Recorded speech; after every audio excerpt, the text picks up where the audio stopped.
All right. Hi, everyone. My name is Justin Essery. I'm an associate professor here at Rice University. Welcome to the International Methods Colloqium. The IMC is a periodic online interactive seminar discussion on the application of quantitative statistical methodology to the social sciences, sponsored by Rice University and the National Science Foundation. This week's speaker is Michael Bailey at Georgetown University. The talk is entitled Going Beyond Weights, Designing Surveys to Account for Endogenous Non-Response. Michael's talk will last about 30 to 40 minutes, after which point we will take questions from the audience. You can ask a question using the Zoom Q&A button that appears at the bottom of the webinar window. You may ask questions at any time during the talk, but all questions will be held until the end of the presentation. A link to Michael's paper and slideshow will be available in the Zoom webinar chat window so that you may refer to it throughout the presentation, and I'll post those links right after we get started. And now I would like to welcome Michael Bailey to the International Methods Colloqium. Welcome. Okay, thank you, Justin, and thank you also to NSF and Rice for sponsoring the IMC. It's a great idea, and I'm happy and I'm excited to be part of it. So yeah, this paper and this talk is about trying to rethink how we do surveys. So let me give you an overview of what we're trying to do here and what are the issues are, and to get us started. So as we all know, polling is at a serious crossroads, right? The non-response is super high. It's hard to know where it's hard to get people to talk to us. It's hard to know where they live. We're using different modes. We're using much more and more kind of opt-in surveys of various sorts. So there's really a lot going on, and there's a lot for us to think about.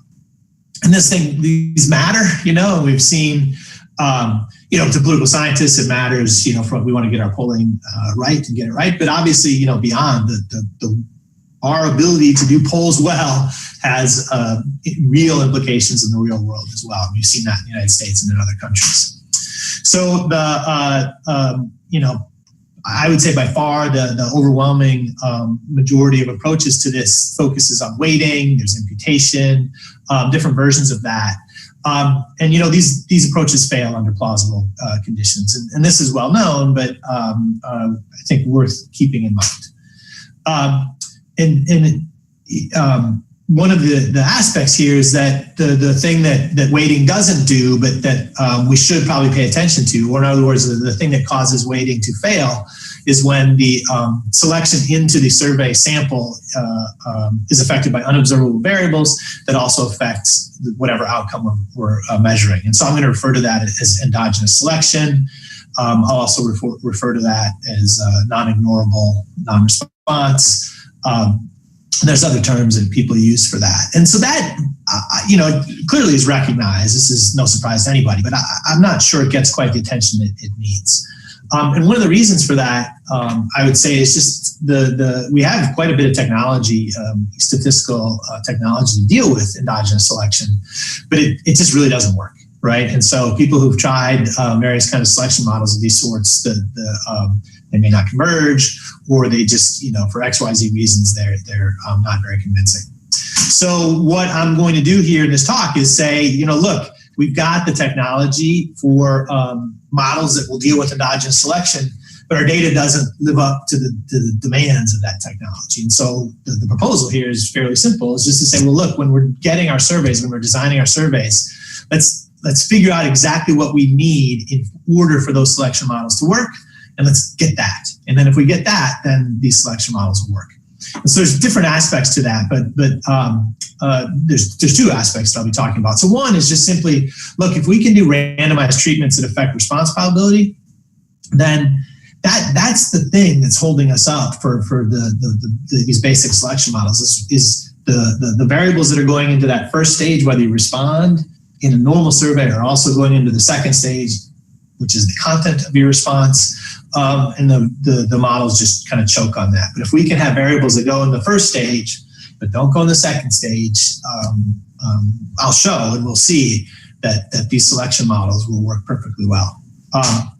We can also do some other things, and I'll talk more in detail about it, but we can do things where we kind of have people self-select into the group that wants to talk about politics, the group that doesn't want to talk about politics, and we can start comparing their responses. And what that gives us is ability to see, in the actual data, the extent to which there is endogenous selection. That is the extent to which the things that affect propensity to respond are also affecting the content of the responses. So, and then where this is going to go is to say, look, we've got to keep taking this seriously, and this should be, here's an effort to really try to get at, continue looking at non-ignorability. And then there's some substantive results that emerge out of this. It's fairly, they're prototypes in terms of the actual surveys I'm doing. But we're going to see, these methods will let us see, I think, quite well whether there's non-response bias.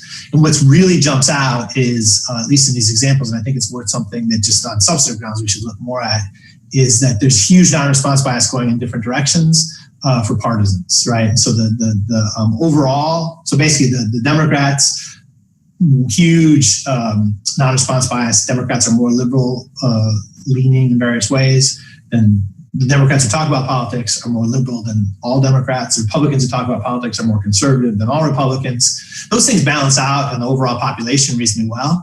So that's fine, at least in these examples. But in the subsamples, man, it's really, really stark non-response. And that's something we should keep an eye on. Okay, so I'm going to talk about state of polling. I'm going to talk about weighting. And then I'll get into these selection models and talk about more specifically why they don't work. I'll talk about my proposal, and then I'll present some survey results. So, the state of polling, where are we? So we know that, non-response is just going through the roof. So here's, years from 1998 till a few years ago, non-response rate is on the y-axis. This stuff is incredible, really. It's even as we know it, still seeing it again, it's always striking to see that, for a lot of these commercial polls in particular, they're at 95%. Certainly over 90% is not at all uncommon for non-response. So what does that mean? So if the non-response were just completely explained by observable characteristics, it really wouldn't be that big a deal. And as we'll talk about, and as I think is fairly common sense, weighting wouldn't be that big a deal. For example, if the issue just for young people tended not to respond, but the young people who do respond look like all young people on average, and if old people look like the older people who do respond look like all the older people who don't respond, we'll be fine, right? However, if there is some relationship of unobserved characteristics that affect non-response and also affect response, we're in trouble. And that problem is exacerbated quite starkly by non-response. So let me just show you, this is a simulation. Be happy to go into more details if you want later, but hopefully you'll get the general idea. So on the x-axis is the non-response rate going from 0 to about 95.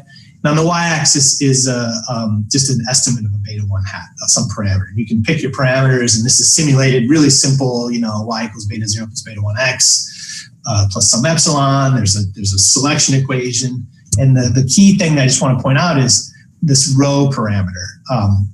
The rho parameter, just for now, just think of it as the extent to which there's endogenous selection. That is the extent to which unobserved factors are affecting non-response and also affecting the content. If there is no endogenous selection, then there's no bias at any response rate. That's great. But if here's a relatively small rho equals 0.2, for that level of non-response, endogeneity is, I'll refer to it. If there's no non-response, it's not a problem, right? But as non-response gets higher, that gets worse. And that's also true, for higher levels and higher levels and higher levels of the endogeneity. And the point is that we, the rho, the extent to which there's non-response, it really depends on the survey, even the question within the survey. And that we don't know, right? But for any given level of this endogeneity, non-response is going to lead us further and further astray.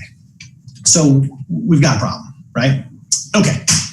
So the standard way to deal with non-response is some kind of weighting, and there's different versions of weighting, and there's a lot of interesting literature on really sussing this out. But here's just a simple version, a WLS version of this.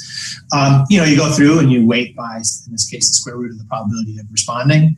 So someone who has a probability of responding of 1, that just goes through, and that's doesn't affect that weight is 1. But if someone has a, half or whatever, as the probability gets lower, the weight gets higher. And so that's, just this kind of common sense thing is that for the unusual folks, meaning the folks who don't usually show up in our survey sample, those guys can be weighted 5 or 10 or 30, and we'll see examples of that.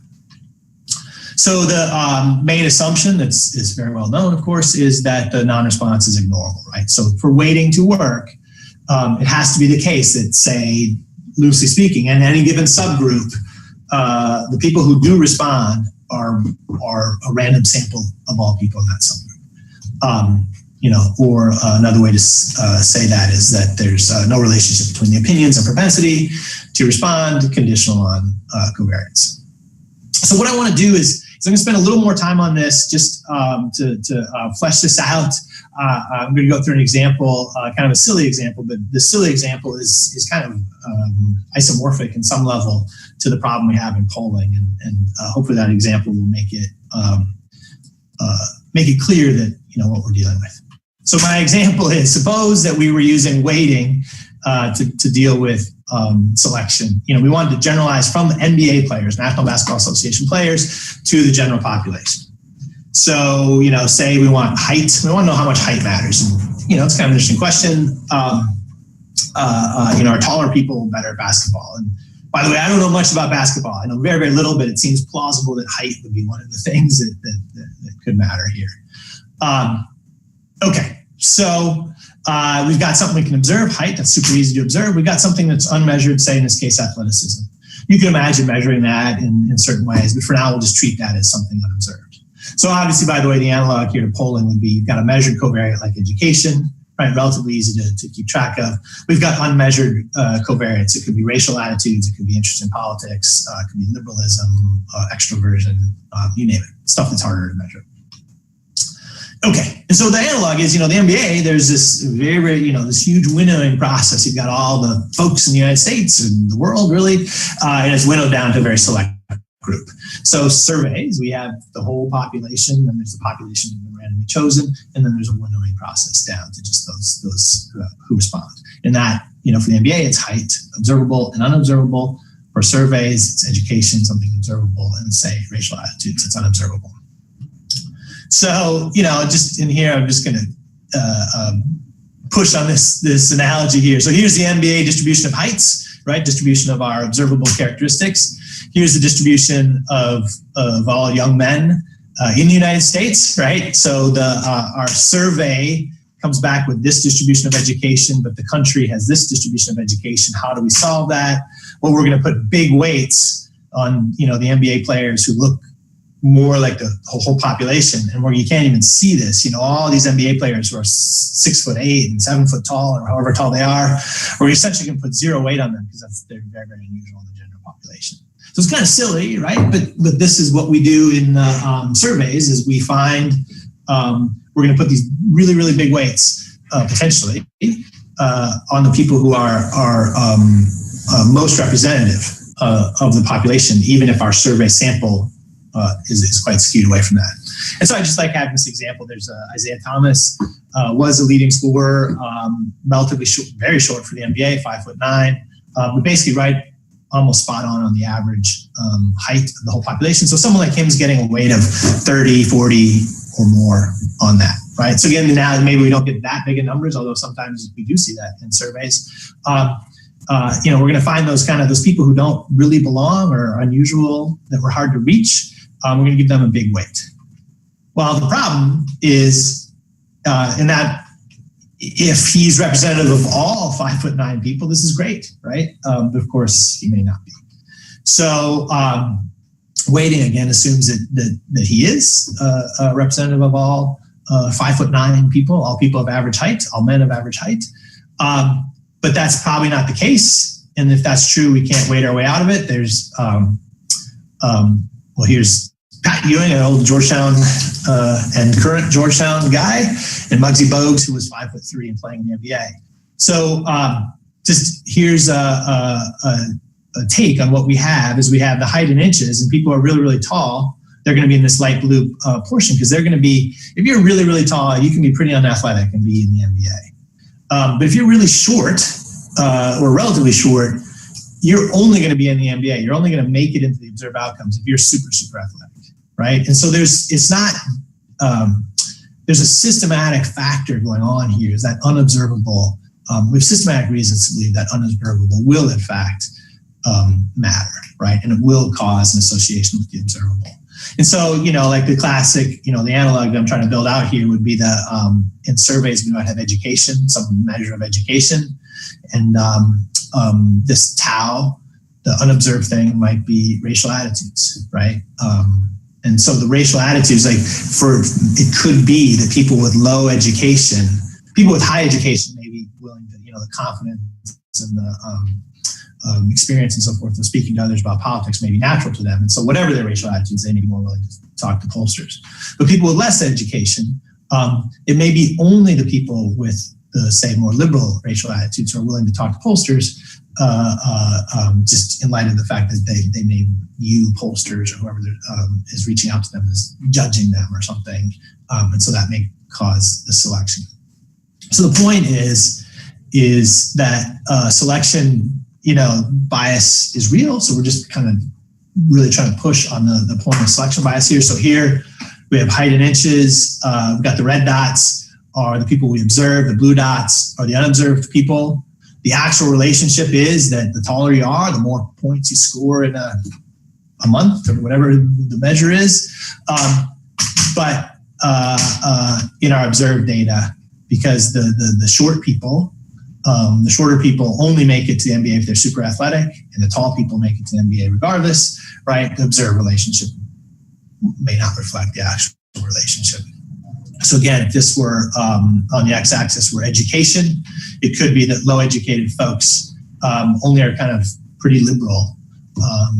Only of the low-educated folks we talk to, they may be more liberal. They may be unrepresentative of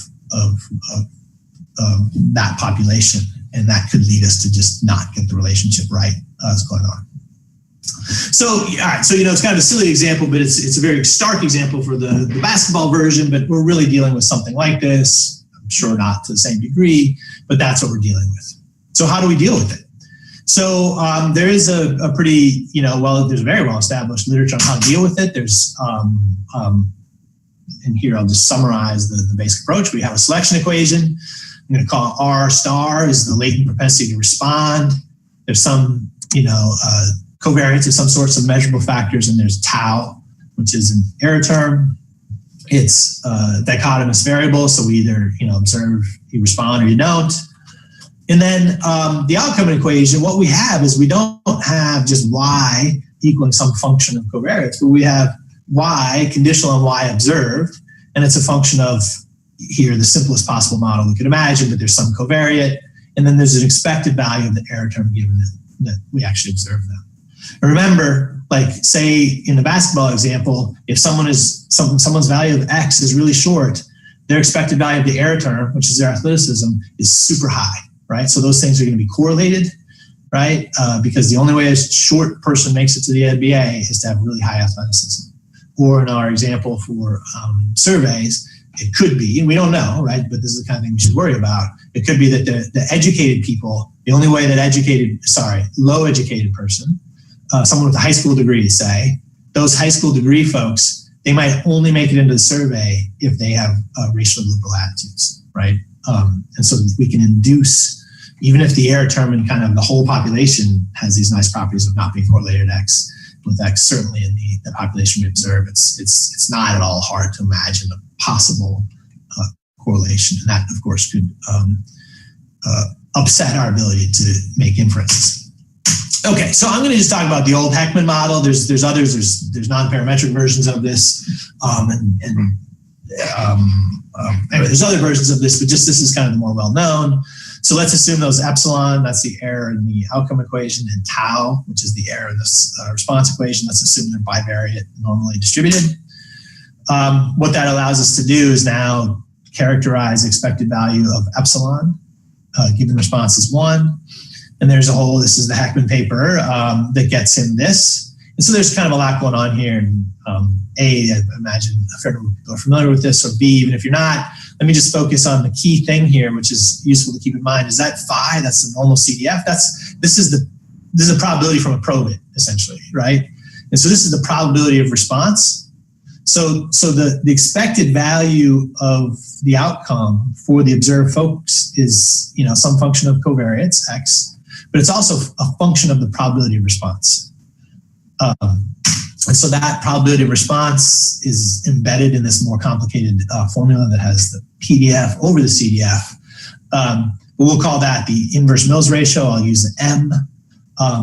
And rho is a parameter I was alluding to earlier. That's the correlation of epsilon and tau, correlation of the error term in the outcome equation with the error term in the selection equation. And so if there's something that's in both, right, some unobserved factor that affects both response and outcome, this correlation will be non-zero. So that's the fairly standard way to do these things. Actually, it was an older version of way of doing these things. And this model, right, has these nice properties of dealing. We're dealing with endogenous non-response, even though we're not able to observe these error terms. Right, you run this model and it can purge the final model of the selection bias. And so here's quick, just showing this is again a real simple simulation. So this is the correlation of the errors in the selection and outcome equations on the x-axis. If there's no correlation, 0, it's a little hard to see, but 0, then OLS is unbiased, right? But to the extent there's either positive correlation or negative correlation, OLS will have some bias. And then here's the kicker, is that weighted least squares is worse, right? So and it kind of makes sense, because remember we were talking about, say, we have a high school educated white male, young white men, in the Midwest.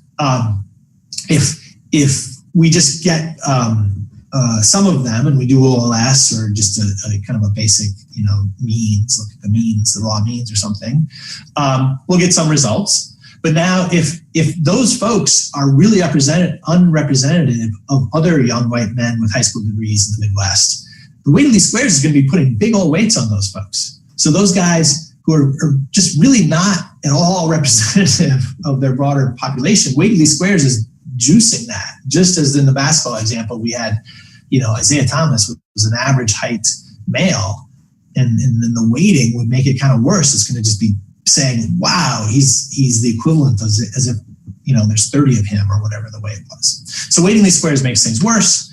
The Heckman model is not perfect, but in this example, and I'm just simulating things in the kind of easiest possible way, the Heckman model can, in fact, in theory, avoid that bias. Of course, people have worked with Heckman. It's been around a long time, and so people have worked with that. They know it doesn't work, right? And so in practical applications, variety of reasons it might not work, but the simplest reason is really that the same covariates typically need to go into selection and outcome equations. You've got education, you've got race, you've got gender, you've got age, you've got party ID, say for political stuff. All that stuff, needs to go in some kind of outcome equation. It needs to go in, our weighting model or something, but it also, all those things can plausibly affect selection. Once you do that, what you get is that inverse Mills ratio, the M variable that I was referring to earlier, which is really more or less 1 over the probability of, it's a function of 1 over the probability of response.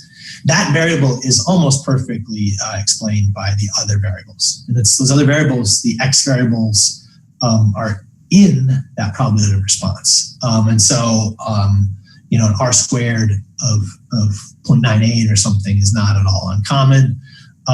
And then it's just simple. We have just really, really bad multiclinearity in these models. They're unbiased, but they're just kind of a mess. And we'll see examples of that in a bit. Okay. So just that kind of sets the stage for what I'm trying to do is that we've got weighting and selection models. They actually use the data very, very differently. So weighting places more weight on low probability observations, like I talked about.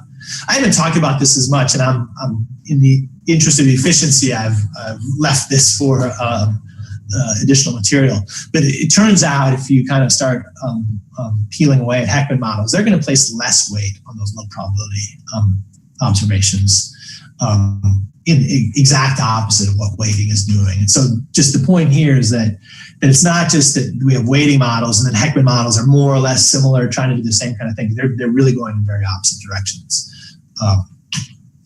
Problem is, so weighting models have the problems that are well known, but the problem, as I said, is that Heckman models, they're really kind of a disaster in practice. Okay, so what do we want to do? What am I proposing is to say, well, let's take the bull by the horns, as it were, and say, well, what could we do to make Heckman models? And again, I'll leave it to there's non-parametric versions of this and so forth. So I'll just use Heckman as a shorthand for the broader idea of these two-stage models that explicitly can deal with endogenous selection. What can we do? So we're going to randomize some treatment in the first stage. That's going to discourage response. And that's going to do a lot of work to make these Heckman models work. We're also going to basically we're going to discourage people from responding. So we're going to know who likes to talk about politics and who doesn't like to talk about politics.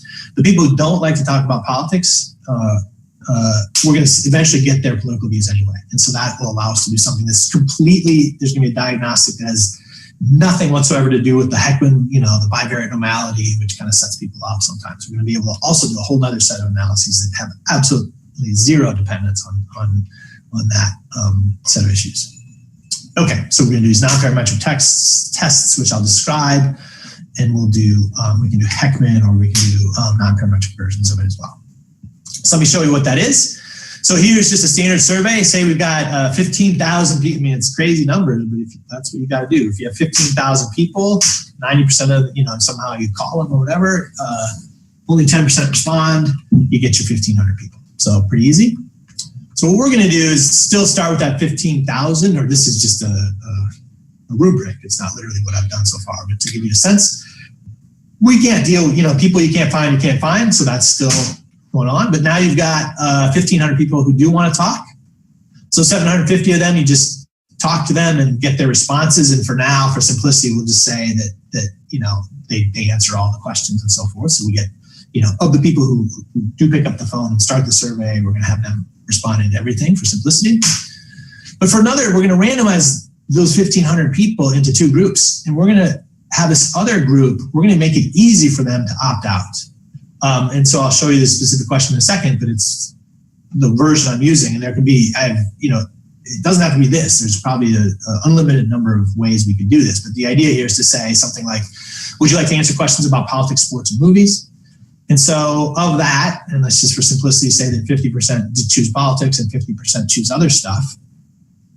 What we're going to do is the people who choose politics, now we've got this, as it works out in this particular instance, we've got 1,100 people who are treat that as that's the sample. That's the people who responded to the survey. And we can now we'll be able to do analysis there. That's where a selection model is going to work. And we're going to have a variable, a randomized variable that's going to affect the first stage, the response equation, but not the second stage. We can also do this other thing, which is for the people who said, I'd rather talk about sports, you're going to ask them about politics immediately after asking them about sports. And so there we're going to get, this is a simplified version of it, but we're going to get those 1,500 people anyway. And we can also, and this is very different from the Heckman approach, but we can compare the people who wanted to talk about politics, which is, given a choice, to the people who didn't want to talk about politics. And for weighting to be appropriate, or any imputation in all those methods that assume ignorability, those two populations should be the same, right? The propensity to respond should not be related to the content of your response. And so that gives us another way to check the fundamental assumption of weighting. So I'll tell you more about the survey, but I'm doing it in Qualtrics, I'm doing it online. This is the first question that the respondents get. We randomize the order of the topics, and then off we go. Okay, so let me talk a little bit about simulations, and then I'll get to results. And the results will go, they'll come pretty quickly. All right, so this is just to simulate. So that's the approach, and now we're going to simulate what happens given that approach. So here's rho. So rho is the measure of endogeneity. So that's the measure of the extent to which the error in the response equation is correlated with the error in the outcome equation. As we've seen, this is nothing different than what we've seen before, but OLS and weighted least squares, as the endogeneity gets worse, the bias is worse, right? So the true value is 1. We want our beta 1/2 to be 1. The Heckman with instrument, which is a thing that that I'm proposing, that does fine, more or less. And then the Heckman without the instrument, that's the one I want to point out here is I forget what the sample size for these simulations is, but that thing is just super, super noisy. It's unbiased, but it's super noisy. And in fact, it's just kind of absurd, actually, the way it works. And this is just a simple simulation, but to get you a flavor of what's going on, here's the root mean squared error of beta 1 hat. So the Heckman, the thing I'm proposing where you have a first stage instrument that's randomly assigned, right? That just works great. It's a little bit kind of by design, so it's not super surprising at some level. The weight of these squares more or less get worse. They get more biased as the endogeneity gets worse. But it's the Heckman without the instrument that just is a disaster. It's the root mean squared error is 1, right? And the true value is 1. I mean, it's just guessing. It's on average, it's having zeros and twos as beta hats are kind of, loosely speaking, equally likely, but it's getting a lot of them or worse. And so that just, again, for people who had experience with working with a Heckman model with kind of a normal survey research data, it's just junk, really, right? It's just so noisy that, yes, in theory, it's unbiased, but that thing is the root mean squared error is really bad. Okay. So now let me talk about the actual survey results. So this is 2 surveys from 2016 before the election. They're on Mechanical Turk. Happy to talk about pros and cons of Mechanical Turk. At this point, I just want to show you kind of the mechanics of how it works. And there are some interesting substantive results as well that I think are suggestive of the kind of things that this approach can get us. So I'm going to do 2 sets of analyses. I'm going to look at non-parametric results where I compare the people they were given a choice to talk about politics or sports, health, and movies. The people who wanted to talk about politics, I'm going to be referring to as, quote, respondents. The people who chose health, sports, or movies, I'm going to refer to as, quote, non-respondents for these purposes, right? Even though, in fact, they're on Mechanical Turk and they did answer questions. But that's just the kind of terminology I use for that. I probably won't have time to do it, but there's Heckman models that are going to be very similar. But they actually, if we really want to drill down on this, they're using quite a different set of data. And very, very different methods from the first. But in this case, they're both leading us to essentially the same conclusions. So as I present these results, I just want to kind of highlight the themes. They're super easy to do. And we find very clear endogenous selection on turnout, for example, right? So no one is in the least bit surprised by that. No one is in the least bit surprised by that, but that's a nice validity check. You're just kind of check that these things make sense and that works. And then we're going to find huge differences between Democrats and Republicans, right? So the overall population, there really isn't much selection bias. There's a little bit on some questions, but when you do subsamples, you got the Democrat selection bias going way to the left for the Democrat, selection bias going way to the right, skewing what you observe to the right for the Republicans. And so it's really, really stark. There's no question what's going on. So on that latter point, let me just show you, this is the March survey. I've got Republicans and Democrats. And so this is the red is for Republicans. It's a little hard to see, I know, but there's a line here. And if the bar is to the left of the line, that means the non-respondents are more favorable. So this is just simple. There's no Heckman model, there's nothing. This is just I compare the people who were given choice to talk about politics, the people who wanted to talk about politics, and the people who didn't. The people who didn't among Republicans were much more favorable towards Clinton. It's about 10 points. At the time, Obama was very much on their minds, and he was about 15 points. Bernie Sanders, it's not quite significant. And then Republicans weren't, the respondents are a little more favorable towards Trump, and Cruz, not significant.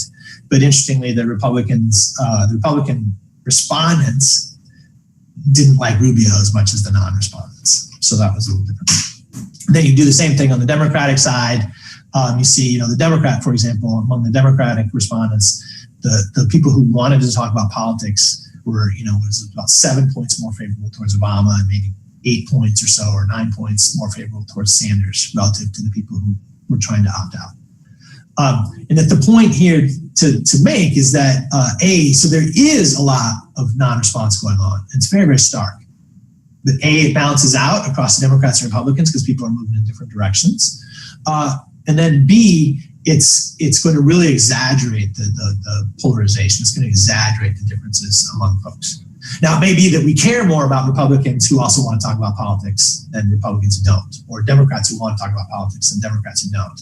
But we should at least recognize what's going on. There's a non-response element of this in addition to the actual underlying opinions.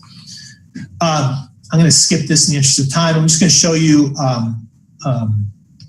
here's the plan to vote. So here respondents are more positive, non-response, if this bar is to the right of this 0 line. The response plan to vote was a 5-point scale, definitely vote, probably vote, maybe vote, whatever it was. So we've kind of standardized the dependent variable, but unambiguous for this is now Democrats, Republicans, Independents, everything. Very, very clear non-response differences across the people who want to talk about politics who don't. We go through a series of questions that kind of resonate and ring true. I'm happy to talk more about them, but I want to keep an eye on time.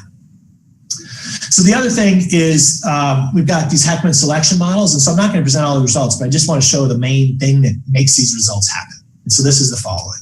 Suppose I have the survey data, and suppose I took it, but I don't use the opt-in variable. So I have X variables, and it's gender, party ID, race, age, it's the set of kind of normal things that you might have. We run that. We run a first stage. We predict the probability they respond. A bunch of variables are significant. We run a second stage where we predict, say, a feeling thermometer towards Clinton or Trump or whatever. The problem is this variable, the inverse Mills ratio, that thing, make that the dependent variable and make all the other X's the independent variable, you get essentially a perfect fit. And as you can imagine, when you have that kind of situation, you get junk results. And in fact, I think it fails to converge more often than not. On the other hand, if we have the same data, but I just add in that randomized variable I referred to, right? Among half the population is given a chance to opt out. I use this, so that's a randomized opt-in variable. So that's the only difference between these two models. The inverse Mills, R squared, where the inverse Mills ratio, which is the first stage, the function that emerges out of the first stage in the Heckman selection model, that variable is not at all well predicted. I mean, it's predicted, but it's not at all problematic, the extent to which it's predicted by those other variables. And off we go. So these Heckman selection models work perfectly well. So I had the results. I'm perfectly happy to talk about them, but the substantive results is all the same. That Republicans who talk don't like Clinton, Obama, and Sanders. Democrats who talk do like those guys, and so forth. Okay, and so the substantive point is that I think we really need to keep an eye on, and this is just an initial kind of prototype, but it also kind of resonates with, I think, experience and other results as well. So whenever we talk about partisan subsamples, man, I think this is something we should keep an eye on. And here's just some examples of some data. There's perfectly good data, but perhaps take a grain of salt with what we're seeing there. All right, so there's lots of future work that we could be doing here. So extrapolating to the full population is tricky, right? And that's not quite what I'm trying to do here. I'd love to be able to do that, but that's perhaps a step too far. So let me just talk about that. So if we find no bias, that doesn't mean, so that's among the folks who are willing to talk at all, and we're not finding a relationship between propensity to talk about politics and the content of your opinions. That doesn't mean that other set of folks who we didn't even get on the phone, that doesn't mean there's not bias there. But at least it's suggested, at least it's something, right? At least we've got some basis for justifying weighting or Mr. P or targeted sampling and so forth. But if we find bias, and we did for partisan subsamples in a big way, then you just can't wait. You just can't. The assumptions are off, and it's could be as silly as that MBA example of weighting that way. And so at a minimum, do what I've done here. Anyway, we could talk more about that, but you got to work harder, right? Is the version of that. Now, some people would say that maybe, we could, from the people who do talk, take this model and use that model to fully extrapolate. And maybe, right? But I think at this point, I think we just want to at least build an infrastructure for assessing when we should be more or less nervous about endogenous non-response. Okay. So, so there we are. We've got, there's Americans don't talk to pollsters. We should worry. And, I just don't think we can wait our way out of it. And to the extent that we think we're waiting our way out of it, and it's all the worse if we're doing these non-probabilistic methods, which are essentially opt-in, it's all the worse, right? The waiting is even more problematic in that environment. So, and so we go to these selection models, they don't work, right? They don't work with the normal way we do data. But if we do data differently, and it's not hard at all, it's just, there's various things to do, and this is not the exclusive or exhaustive approach, but a simple approach is we start having randomized treatments that affect propensity to respond, but don't, at least by design or by intent, affect the content of response. We really open up the door to do a lot more models, and as I've shown here, we can see things, right? And so that's it. So I'm eager and happy to answer any questions if there are any. Oh, there we go. Oh, why am I all fuzzy? Ah, there we go. Thank you, Michael, for that presentation. At this point, Michael Bailey is available to take questions from the audience. You can ask a question using the Zoom Q&A button that appears at the bottom of your webinar window. And while we're waiting for some questions to come in, I thought I'd ask a few of my own. So I was just looking up during your talk, Michael, there was a recent visit to Rice's statistics department by Xiaoli Meng, who is a statistician, and he's also, I guess, the dean of the Graduate School of Arts and Sciences at Harvard. But he came here to talk about essentially survey non-response and non-representative samples in the polling of the 2016 presidential election. Oh, great. Unfortunately, this paper is not posted because I had already looked for it before, but it was a really interesting presentation. So the first thing I wanted to know is, have you happened to seen this paper? And then the second thing I wanted to know is how you think this phenomenon you're describing bore on polling results in the 2016 election. Yeah, no, so I have not seen that paper, so I'd love to follow up on that, because it's, and there's a lot of people doing interesting work on this. Yeah. And again, but my first filter is, read about 2 pages in, and are they going to go down the path of just assuming ignorability? And to a surprising degree, that a lot of the literature does that, which is still, there's fruitful things to do there. But I'm definitely like, oh, I want to go on this part, but let's take on this part where we don't assume that, see what we can do. So on the 2016 presidential election, 3 things. So one, as all our political science folks know, that of course the polls predicted Hillary Clinton to win the popular vote, and she did. And the polls were even more accurate in 2016 at some level than they were in 2012, except for the most important way possible, which was they kind of right. So it's that level, like for all the non-response and all the craziness, at some level, these polls do better than you'd think, right? So that we got to keep that in mind. But I still think we got to be really, really scared, because things can go wrong. And where do things go wrong? I think there's 2 places that they went wrong. The most obvious, and again, this is, I'm sure, familiar to folks, is they went wrong in the Midwest. And there I think the non-response story is just really, really simple. In fact, this wasn't the Midwest, but I had undergraduate students doing exit polling in Virginia, in the more outlying areas of Virginia, which roughly speaking, perhaps has it does have the demographics of the Midwest, parts of the Midwest. And it was so clear. They would just sit at a table or whatever. They had their clipboards, and the types of people who talked to them versus the types of people who didn't. If the guy had boots and Dickie jeans and drove a truck, he didn't talk to them. And I mean, they could see it in person, and they could see them walking by. Or they had multiple. It's kind of an unusual thing to happen, but multiple students had the same thing, where there'd be a man and a woman. They'd approach the woman because they'd randomly have selected someone, and the man in that pair would say, she doesn't want to talk to you. And that was kind of a striking thing for students to see and experience. But I can imagine there is certain, the propensity to respond of that couple is associated with, I would be shocked if there's not, the content to respond is not related to that. And so again, it's just super plausible, and I think it's hard not to think that in the Midwest we saw, high school educated whites, especially in rural areas, either not being in, or the folks we had in were putting big weights on those folks, but they weren't representative of the rest of their demographic peers. Interestingly, though, the other thing that was going on that I think is very similar, but it's consistent with what I'm becoming more and more convinced of, is there's heterogeneity in non-response. So in the West, Hillary Clinton overperformed, right? So in the West, the polls, Hillary Clinton, was winning or whatever. She won by a lot more. So there, the non-response was going in a different direction. And I really don't know, but there's a number of articles that suggested something to the effect of that basically it seems certainly plausible that there, especially like Hispanic and Spanish speakers, there, the folks who maybe were less willing to talk to reporters were more favorable towards Clinton, right? The opposite of what was happening in the Midwest.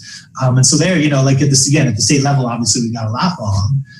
But I think in both cases, a non-response element is pretty important.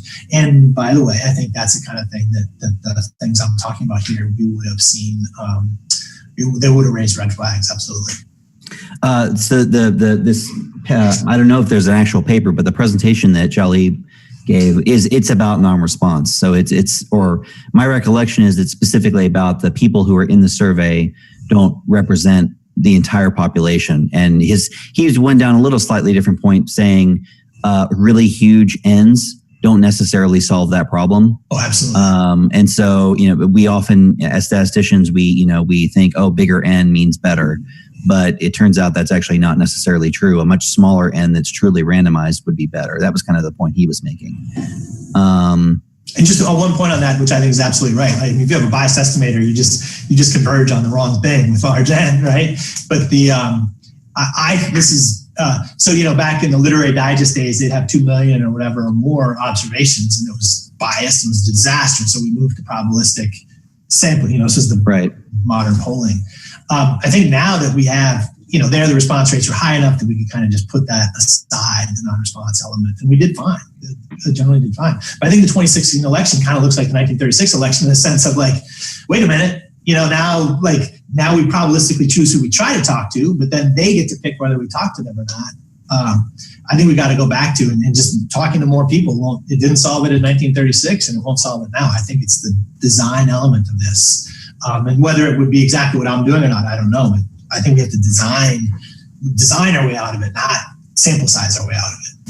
You might also want to take a look at, we had right after the 2016 election, we had a roundtable on polling in the IMC.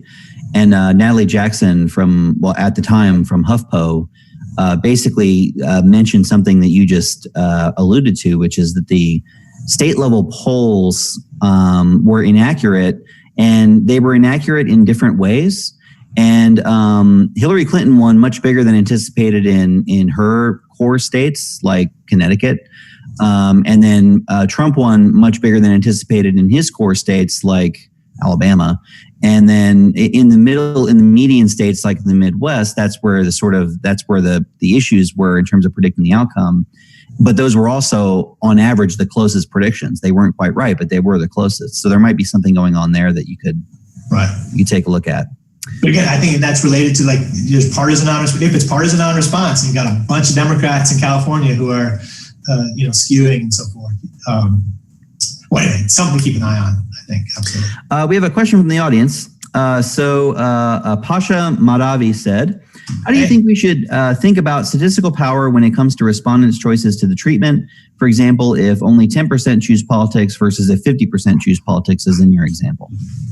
Yeah, no, absolutely. So anytime you have an independent variable, if the, just it's dichotomous in this case. So any dichotomous variable, you really want it to be 50-50, right? And the more, if it's 99 and 1, 99 to 99% and 1% or something, that thing will just it will have terrible statistical properties. So as it happened in what I was doing, and part of this is my prototyping experience, was I really wasn't sure, but I would get, now I can't remember, I'm pretty sure it was 40% of the people would choose politics when given that screening question. This is Mechanical Turk. It's a whole different population and motivations and so forth. So I have not had a chance to generalize this to a more conventional target population.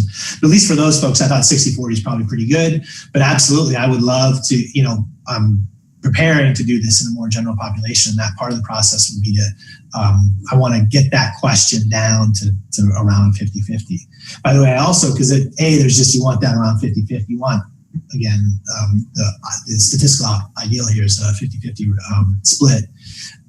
Also worry though about what the options are. And so I did play with that and I didn't see anything at all. So I would randomly give some people, I think the health option would be included for some people and not included for some others. And I was basically exploring if somehow that would, maybe older people would really like health versus politics, whereas younger people wouldn't be attracted to that, or whatever.